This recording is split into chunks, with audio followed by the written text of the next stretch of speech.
नमस्ते साथीहरु, तपाईहरुलाई यस च्यानल बीबी रेग्मी क्लासेसमा फेरि पनि स्वागत छ। र आज मैले BBS first year financing accounting and analysis को accounting forecast and internal control बाट फेरि पनि क्वेशन लिएर आएको छु र यो पार्ट 4 रहेको छ। पार्ट 1 देखि पार्ट 3 सम्म हेर्नको लागि यहाँ आई बटनमा गएर हेर्न सक्नुहुन्छ।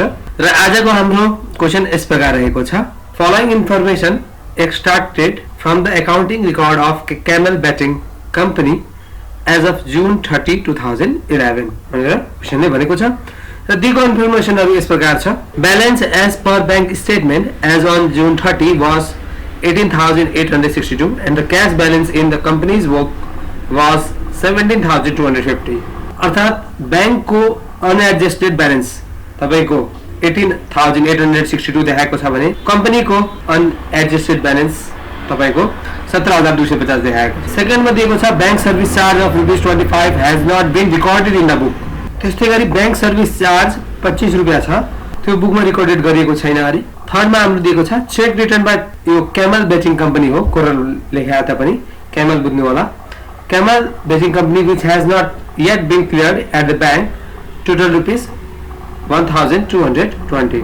अर्थात चेक इस्यु भइसकेको छ तर बैंकसम्म अझै प्रेजेन्टेड भएको छैन भनेर बुझ्ने हो। त्यस्तै गरी a deposit of ₹887 rupees on the bank statement but company has not recorded it in the book भनेको 887 रुपैयाँ जुन यो छ डाइरेक्ट चाहिँ पक्कै पनि बैंकमा जम्मा गरिएको र यो जुन कम्पनीमा रिकर्डेड भएको छैन। इट मिन्स यो डाइरेक्ट बैंकमा गएर जम्मा गरिएको भनेर बुझ्नुपर्छ। त्यस्तै गरी फिफ्थमा छ अब deposit for ₹645 made late on जुन 30 does not appear on bank statement. अर्थात यो हामीले डिपोजिट इन ट्रान्जिट भन्नुपर्छ। अर्थात यहाँबाट डिपोजिट गर्न पठाएको तर बैंकमा पछि इस्यु गरिएको भएर त्यो हामीले डिपोजिट इन ट्रान्जिट गर्छौं हैन, र त्यसलाई हामीले पक्कै पनि बैलेंस पर बैंक स्टेटमेन्टमा राख्छौं र त्यसलाई हामीले एड गर्नुपर्छ। यो हामीले यो मैले तपाईहरुलाई भनिराखेको कुरा र म तपाईहरुलाई फर्मेट यसको फेरि पनि देखाउने छु। A customer cheque for ₹140 was marked NSF cheque. A customer cheque for ₹140 was marked NSF cheque. अब नट सफिसिएन्ट फन्ड भनेर बुझ्नुपर्छ। यो एनएसएफ चेक चाहिँ तपाईको पक्कै पनि लेस गरिन्छ। यो कुरा मैले तपाईलाई पहिले भनिसकेको कुरा हो। The bank collected ₹300 of a customer note along with ₹15 as interest. भनेपछि यो पक्कै पनि नोट रिसिभेबलमा जान्छ हैन, कस्टमर्स नोट भनेको छ हैन, अनि इन्ट्रेस्ट भनेपछि अनि 15 रुपैयाँ इन्ट्रेस्ट छ र हामीले बुझ्नुपर्छ यदि हाम्रो बैंक ब्यालेन्स बढाउँछ भने त्यसलाई एड गर्नुपर्छ र जति पनि यो चार्जेसहरु छन् हामीले घटाउनुपर्छ किनभने तिनीहरुले हाम्रो बैंक ब्यालेन्स घटाउँछ। र हामीले सोधेको छ रिक्वायर्ड भनेको छ रिकन्सिलिएसन स्टेटमेन्ट एज अन जुन 30, 2011। हामीले एउटा रिकन्सिलिएसन स्टेटमेन्ट तयार पार्नु छ जुन 30, 2011 को।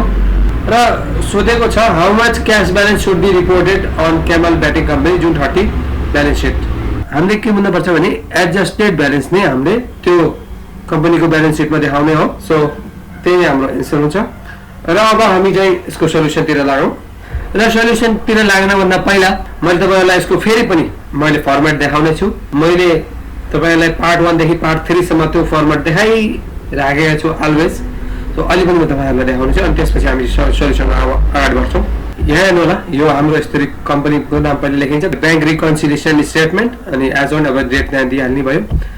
Adjustment of bank statement balance र adjustment of cash book balance यो हामीले यसरी यो लेख्छौं हैन। यो हाम्रो भर्टिकल फर्मेट हो र यसमा हामीले एड गर्ने कुरा भनेको deposit in transit or cheque under collection र बैंक एरियरको बारेमा मैले यो भन्दा अघिल्लो भिडियोमा एकदम विस्तृत रूपमा भनेको छु, त्यो हेर्नु होला। त्यो भिडियो मैले आई बटनमा राखेको छु। र adjustment of cash book balance भित्र पर्ने कुराहरू यिनी हो हैन, amount directly deposit by the customers हैन।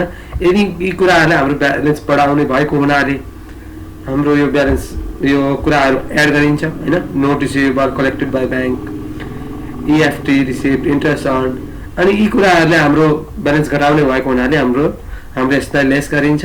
यो फर्मेटलाई अब हामीले कम्पेयर गर्छौं र दिएको कुराहरू के छ त्यही अनुसार हामी अगाडि बढ्छौं। सो सबैभन्दा पहिला हामीलाई दिएको छ यहाँ क्वेशनमा balance as per bank statement as on जुन 30 अर्थात् बैंकको अनएडजस्टेड ब्यालेन्स र कम्पनीको अर्थात् क्याश बुकको अनएडजस्टेड ब्यालेन्स हाम्रो 17250 दिएको छ। सो त्यो हामी सल्युसनमा उतारौँ। अब हेर्नुस्, balance as per bank statement 18862 हैन, अनि balance as per cash book तपाईको 17250 जुन यो दिएको छ। ओके, 17250 र 18862 यो भयो। अब त्यसपछि सेकेन्डमा हेर्नुहोस्, सेकेन्डमा दिएको छ bank service charge of ₹25 has not been recorded in the book. भनेपछि बैंक सर्भिस चार्ज त हामीले घटाउने हो, अनि बैंक सर्भिस चार्ज घटाउने हो, तर राख्ने कहाँ भन्दाखेरि यो हामीले क्याश बुकमा राख्छौँ हैन, यो हामीले क्याश बुकमा राख्छौँ र यो लेस गर्नुपर्ने हुन्छ। सो यहाँ हेर्नुहोस्, यो लेस गर्यो बैंक सर्भिस चार्ज ₹25 र यसको तपाईँ फर्मेट पनि यहाँ फर्मेटमा पनि हेर्न सक्नुहुन्छ। यहाँ हेर्नुहोस्, बैंक सर्भिस चार्ज लेस गरिएको छ।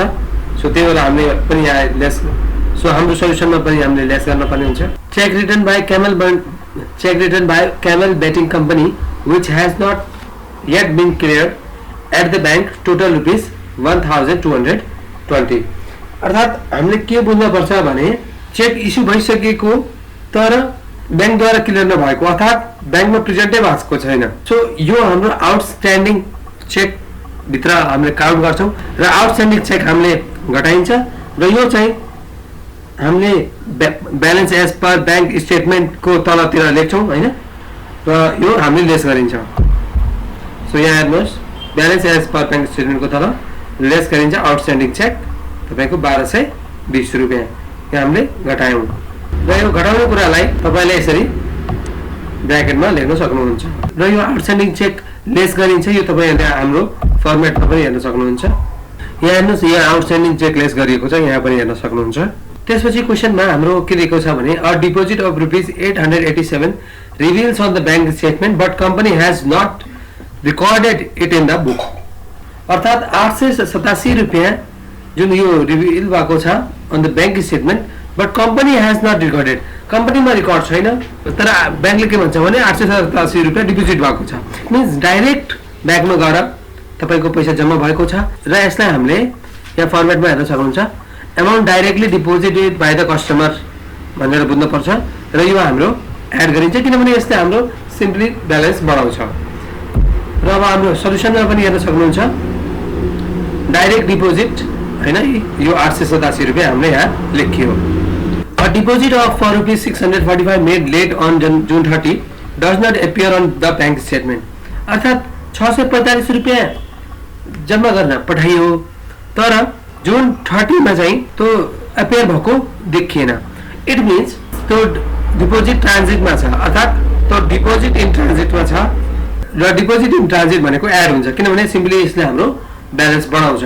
त्यसरी तपाईँ यहाँ हेर्न सक्नुहुन्छ, डिपोजिट इन ट्रान्जिट भनेको यहाँ ₹645 राखियो र 18,862 प्लस 645 गर्दा तपाईको 19,507 आयो र 19,507 आयो र यसमा 1220 घटाउँदाखेरि हाम्रो आउँछ यता 18,287 र दुईटैको अर्थात् पासबुक र क्याश बुक दुईटै बराबर हुनुपर्छ र बराबर पनि छ र अझै यहाँ हाम्रो एउटा दुईटा कुरा बाँकी छ, त्यो हामी गर्छौँ र तपाईले जहिले पनि बुझ्नु होला यो दुईटैको एडजस्टेड ब्यालेन्स बराबर हुनुपर्छ र तपाईले यहाँ पनि हेर्न सक्नुहुन्छ फर्मेटमा डिपोजिट इन ट्रान्जिट एड गरिन्छ, किनभने यसले सिम्पली हाम्रो ब्यालेन्स बढाउँछ। अब यसपछि हाम्रो 6 नम्बरमा रहेको छ a customer cheque for ₹140 was marked NSF cheque र यो एनएसएफ चेक भनेको तपाईको सिम्पली लेस गरिन्छ। यहाँ तपाईँ फर्मेटमा पनि हेर्न सक्नुहुन्छ, एनएसएफ चेक भनेको तपाईको सिम्पली लेस गरिन्छ। एनएसएफ चेक यहाँ लेस गरियो, सो यहाँ हाम्रो उसमा पनि हामीले एनएसएफ चेकलाई लेस गर्ने हो र एनएसएफ चेकको बारेमा मैले योभन्दा अघि पनि तपाईहरुसित कुरा गरिसकेको छु र अन्तिममा हामीलाई दिएको कुरा के छ भने the bank collected ₹300 of a customers note along with ₹15 as interest. अर्थात् यहाँ नोट रिसिभेबल 300 र 15 इन्ट्रेस्ट जुन छ यो पनि हामीले एड गर्नुपर्छ र यो चाहिँ हामीले तपाईको ब्यालेन्स एज पर क्याश बुकमा राख्नुपर्छ र नोट रिसिभेबल भनेपछि हामीलाई पैसा पाउने हो, त्यही भएर यो ब्यालेन्स बढाउँछ र यसले हाम्रो ब्यालेन्स बढाउने भएको हुनाले हामीले एड गरिन्छ र इन्ट्रेस्ट पनि हामीले पाउने भएको हुनाले एड गरिन्छ। सो यो एड गरियो र यो 17,250 पहिला माथिको छँदैछ। 887 315 जोड्दाखेरि तपाईको 1202 हुन्छ र यो 25 र 140 तपाईको 165 यो हामीले घटाउने हो।